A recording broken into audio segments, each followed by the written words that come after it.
श्री गणेशाय गणेशाय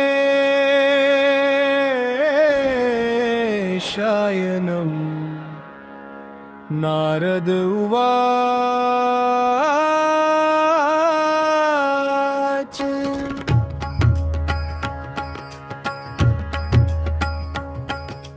प्रणम्यं शिरसा देव गौरीपुत्रं विनायकं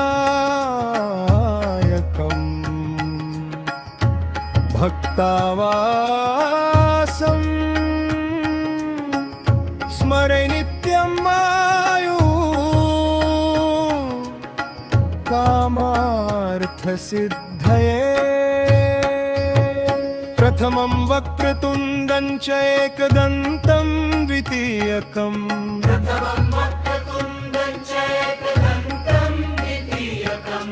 तृतीयं कृष्णं पिनाकं गजवक्त्रं चतुर्थकम्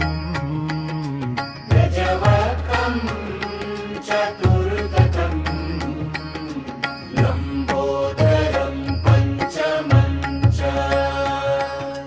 षष्ठं विकटमेव च सप्तमं विघ्नराजेन्द्रं धूम्रवर्ण तथाष्टकम्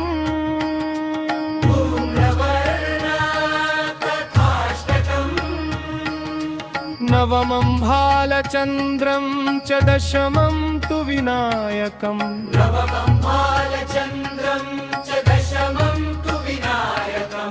एकादशं गणपतिं द्वादशं तु गजाननम्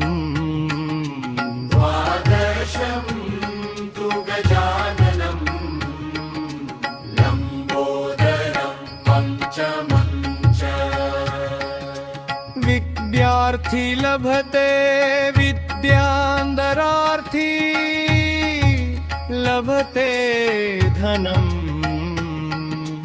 पुत्रार्थी लभते पुत्रान् मोक्षार्थी लभते गतिम्।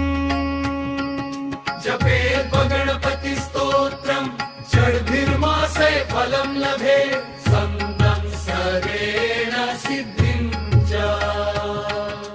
लभते नात्र संशय लभते नात्र संशय लम्बोदरं चमं च अष्टभ्यो ब्राह्मणेभ्यश्च लिखित्वा समर्पयेत् तस्य विद्या भवेत् सर्वा गणेशस्य प्रसादतः। इति श्रीनारद पुराणे संकष्टनाशनं गणेशस्तोत्रं सम्पूर्णम्। लम्बोदरं पञ्चमं च श्रीगणेशाय नमः। श्रीगणेशाय नमः। श्रीगणेशाय नमः। श्रीगणेशाय नमः।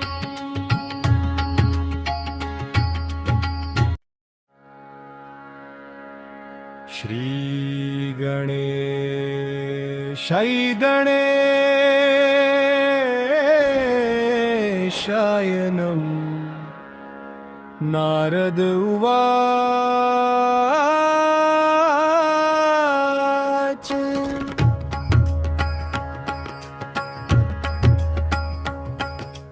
प्रणम्यं शिरसा देव गौरीपुत्रं विनायकं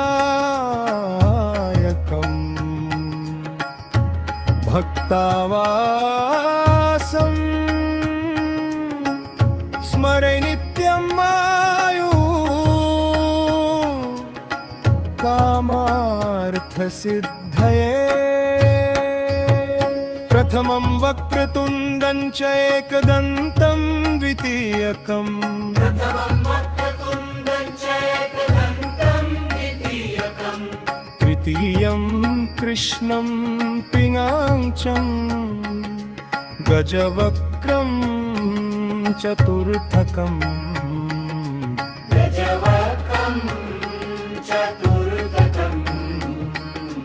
लम्बोदरं पञ्चमं च षष्ठं विकटमेव च सप्तमं विघ्नराजेन्द्रं धूम्रवर्ण तथाष्टकम्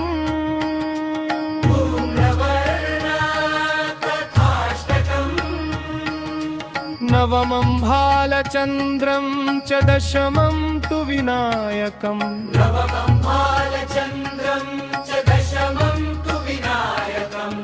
एकादशं गणपतिं द्वादशं तु गजाननम्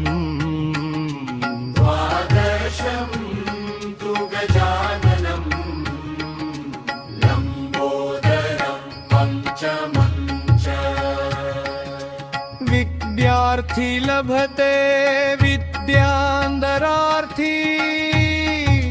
लभते धनम् पुत्रार्थी लभते पुत्रान् मोक्षार्थी लभते गतिम् जपेत् गणपति स्तोत्रम् षड्भिर्मासे फलं लभे संवत्सरेण सिद्धिं च लभते नात्र संशय लभते नात्र संशय लम्बोदरं च मं च अष्टभ्यो ब्राह्मणेभ्यश्च लिखित्वा समर्पयेत् तस्य विद्या भवेत् सर्वा गणेशस्य प्रसादत इति श्रीनारद पुराणे संकष्टनाशनं गणेशस्तोत्रं सम्पूर्णम् लम्बोदरं पञ्चमं च श्रीगणेशाय नमः श्रीगणेशाय नमः श्रीगणेशाय नमः श्रीगणेशाय नमः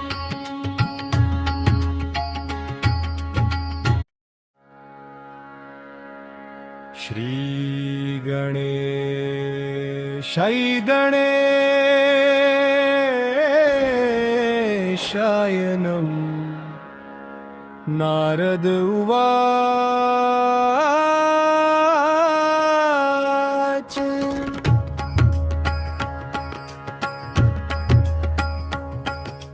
प्रणम्यं शिरसा देव गौरीपुत्रं विनायकम् भक्तावासम् स्मरे नित्यं आयु कामार्थसिद्धये प्रथमं वक्रतुण्डं च एकदन्तं द्वितीयकम्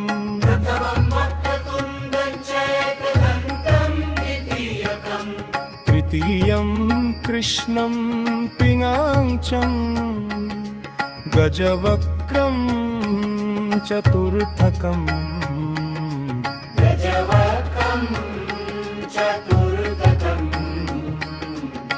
लम्बोदरं पञ्चमं च षष्ठं विकटमेव च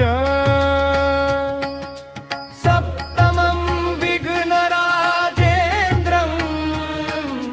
धूम्रवर्ण तथाष्टकम्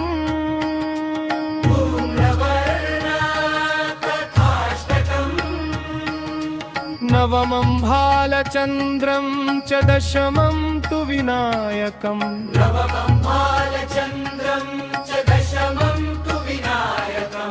एकादशं गणपतिं द्वादशं तु गजाननम् द्वादशं तु गजाननम् लम्बोदरं पञ्चमं च